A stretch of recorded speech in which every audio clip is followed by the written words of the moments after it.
All right, we are beginning week 2, which is so exciting because that means you made it through week 1. And in week 2, what we will be working on is diving more into these pseudo joys. Why we go to them. I'm going to adjust my camera a little bit here. Why we go to them and what we're going to do about it. Before we begin, though, okay, can't tell if it looks better to look here or look up here. Who knows? I'm going to just look here.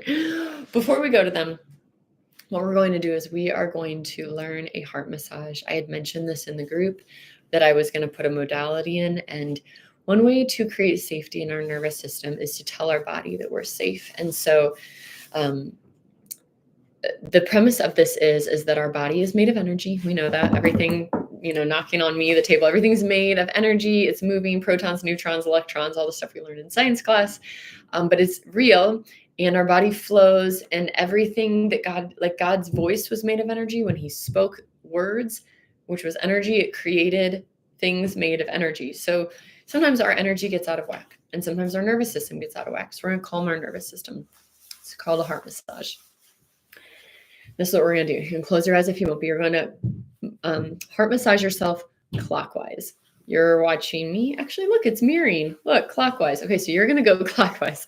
What this is going to look like is you're going to share these phrases or say these phrases. You can write them down if you want. And it's, I deeply and sincerely, this is hard with my shirt, guys. All right, I'm going to button this for a second.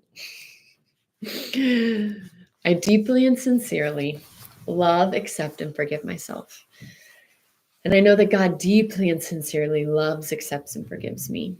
And I deeply and sincerely love, accept, and forgive anyone who had a part in how I'm feeling right now. So you might say, I deeply and sincerely love, accept, and forgive my parents, my grandma, and anyone else who had a part in me feeling overwhelmed and like I had to please all the people.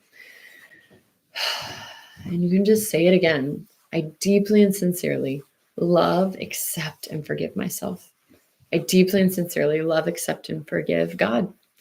And I deeply and sincerely love, accept, and forgive anyone who might have had a part in XYZ, and you can name them. And you can even just do something basic. I do this in the car while I'm driving. I am safe and I am loved. Maybe you're in that pantry and you're eating the food, you're scrolling on your phone. I am safe and I am loved. God loves me and I am safe. I am safe and I am loved. And this just gets things back into alignment with who we are. So that is a heart massage. You can write that down and use that. That's another good nervous system calming. You can just do it in the car. Teach it to your children. It's powerful. All right. Where we are going today is in section 2, pulling up my notes. We're going to be diving more into the pseudo joys. So what is a pseudo joy? I wrote down a definition for you. This is a pseudo joy. Temporary pleasures that give us a dopamine hit but don't provide real lasting fulfillment. Think of them like junk food for the soul. Quick, easy, satisfying for a second, but nourishing in the long run. Examples of pseudo joys are emotional eating, doom scrolling, overworking, people pleasing, online shopping, binge watching. These are some examples. Okay, so why are we turning to these pseudo joys? Well, the reason why we turn to the pseudo joys is because our body is looking for a dopamine hit. Our brain is wired to seek pleasure and avoid pain. So these pseudo joys, they flood us with dopamine, right? Like you're like, oh my gosh, I don't know what to do on this project for work. Magic. I don't have to think about it. Start scrolling.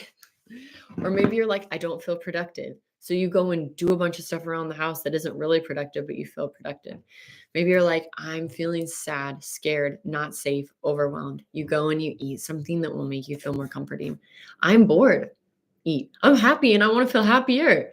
Eat or do or purge or whatever it is. I don't feel loved. I don't feel connected. Binging on Netflix. I didn't get enough satisfaction and joy and rest in my day. So it's hard to go to bed and you keep binging and you don't want to turn off Netflix, because if you turn it off, then you're just going to have to go to bed and be left with this like feeling inside of you that you don't like. It's science. You're smart. You're a survivor. You're a thriver, and you're going to figure out how to get that joy. So honestly, let's just cut the shame. Let's just cut it. And let's start to live into a place where we can be curious and filled with grace towards ourselves, because the way we typically get ourselves to stop these pseudo joys is we shame ourselves out of it.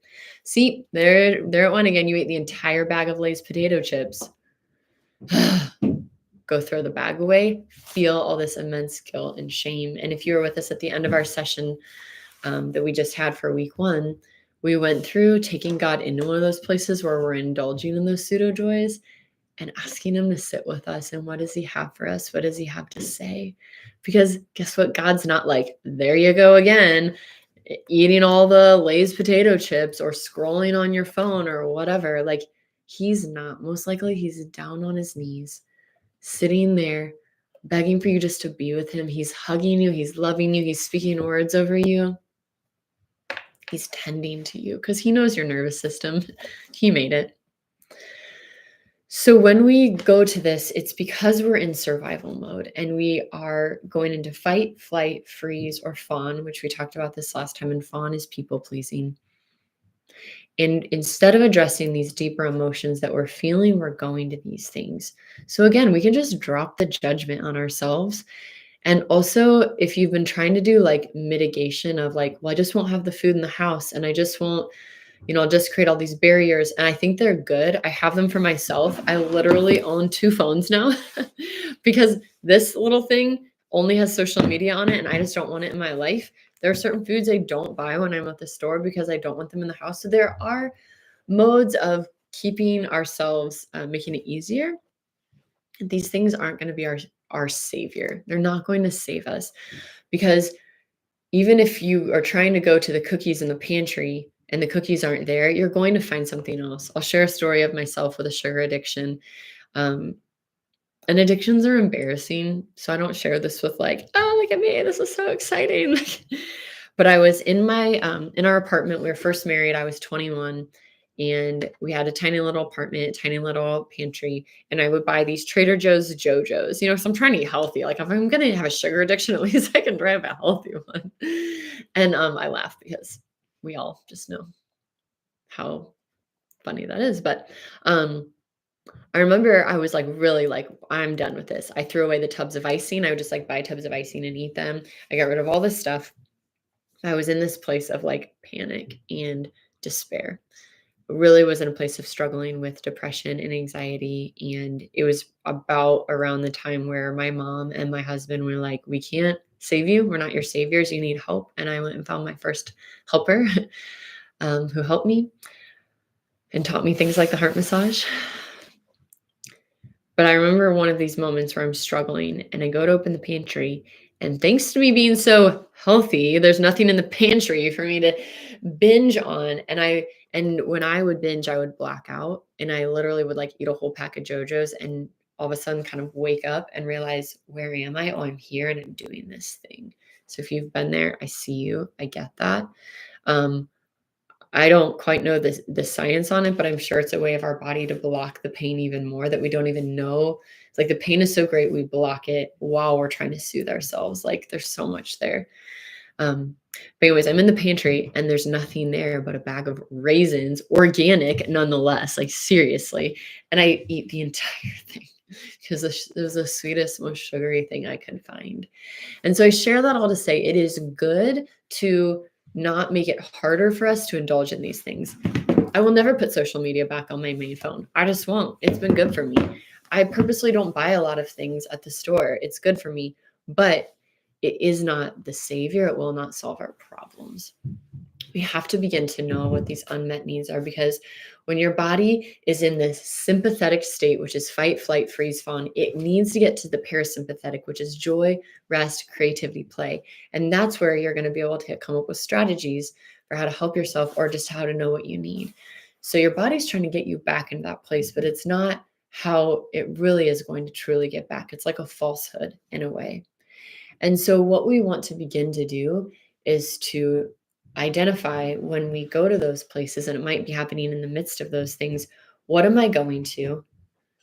What am I feeling? 2 words. Like if you can remember nothing else from these 6 weeks, what am I feeling? Where am I feeling it in my body? And what do I need? What am I feeling and what do I need? The need is usually a relational or a safety type of comfort. And so when we're in those moments, I want to encourage you, we're going to start to dive into like, what are we doing and what's happening in those spaces? Okay. So here's some questions for you to think about as you are going to this. What are your go-to pseudo joys? What are the deeper needs underneath? And how do you feel after engaging in this pseudo joy? More connected, more empty? I haven't shared much in our group yet about alcohol, but I started drinking alcohol when I'd had it like off and on, but it wasn't an issue. But when my first son was born 11 years ago, I began. I was a 5 p.m. on the dot drinker, watching my old oven clock. We had the super old oven, and I would watch it. And when 5 o'clock came around, I would start to have a glass of wine, because when you drink at 4:59, you're an alcoholic. 5 p.m., you're fine, was my weird justification. Wine was on my grocery list, and if it wasn't in the house, I went and got it. There were multiple weekends where Drew was working late and I had the kids and grocery stores were shut, and I thought, I need to get alcohol. I need wine, but I can't bring my kids in a liquor store. Like, I have so many memories of trying to figure out how to get alcohol, but I couldn't. I look on Instacart. It's so hard to order alcohol online. I mean, panicked. And so I want to share that I understand this place and where these pseudo joys are, and how I was feeling. But what happened is afterwards, and this is what I want you to think is, how do you feel after? Because after, I would have wine, and it would not usually be more than 1 or 2 glasses unless we were with friends. It was just enough to numb the pain that I didn't know I was having within myself and within my marriage and with God. But when I was done, it felt horrible. I almost didn't want to stop, because if I stopped drinking that night at night, then I would feel bad. So the trifecta was perfect for me: salty, fatty foods, wine, and like Hulu, Netflix, like one of those things. Or if I'm scrolling on my phone, I mean, I've got like 4 hits like coming at me. But I felt horrible the next day, but I needed it to numb the pain that I was feeling. And so how do you feel after you go to these? Do you feel more connected? Do you feel more empty? There's no shame in this. Most people aren't naming this, and so they don't know. So what do we do about these pseudo joys? Because we need to uncover what we really need and how to get this joy. And we're going to understand that it comes from connection and understanding and listening to ourselves, and maybe feelings we're having that we're numbing, connections and relationships that are out of place in your life, and your connection with God. So begin to think, where am I feeling lack of connection, love, safety, being seen? All right, I'm going to go through my notes here. So there are things that we can do to calm our nervous system in the moment, and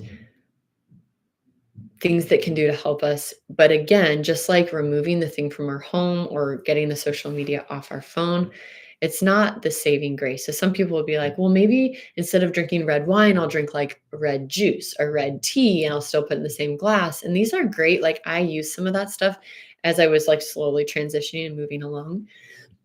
But what I will tell you is, it can't be the forever thing, because something else is going to creep up. It's like people get afraid of stopping smoking because they know they're going to probably gain weight, because they're going to move from smoking to gaining weight, because they never address like the root issue. And so you might start to find like, okay, instead of going to the pantry, I'm going to go take a walk. That's awesome. I'm going to do some breathing exercises. That's great. We want to start to do other things in place of this that will give us time and space to listen to what's happening, listen to God, and slow down. So like one thing that I do, I even do it in the snow, is I go and I lay outside in the snow or lay outside on the grass. No music, no nothing. For me, it's a lot of nature. I sit with God. I'll do some like shaking and movement. Like, see if you can see. Like, I'll just like shake, move around, singing. I have like these Broadway show tunes I just belt out and sing at the top of my lungs, because sometimes I'm feeling the emotion of excitement. I get so excited really strongly, and it can feel overwhelming to me, and I need to calm it. I found that singing, we talked about engaging that vagus nerve, really is a release for me in that. So it's good to find things that will allow us to calm our nervous system so that we can start to understand, what do I really need? And the needs are what we're going to go into later. So for now, as you're going into our session for week 2, what am I feeling? What are these pseudo joys that I'm going to? What am I feeling in the midst of it? What am I trying to get out of it? Let's go to deeper levels. Think through that this week. as we begin, and then you can go to, okay, well, what would I want to do in this moment to calm my nervous system so that I can get back to a place of that parasympathetic state where I can get into a place of creativity and joy and rest. That's where our brain will flow best, and we'll be able to move into healing. To then, where we'll go soon, is like, what do I need? And what does that look like? So this is our session for today. So excited for all of us to be back together for week 2.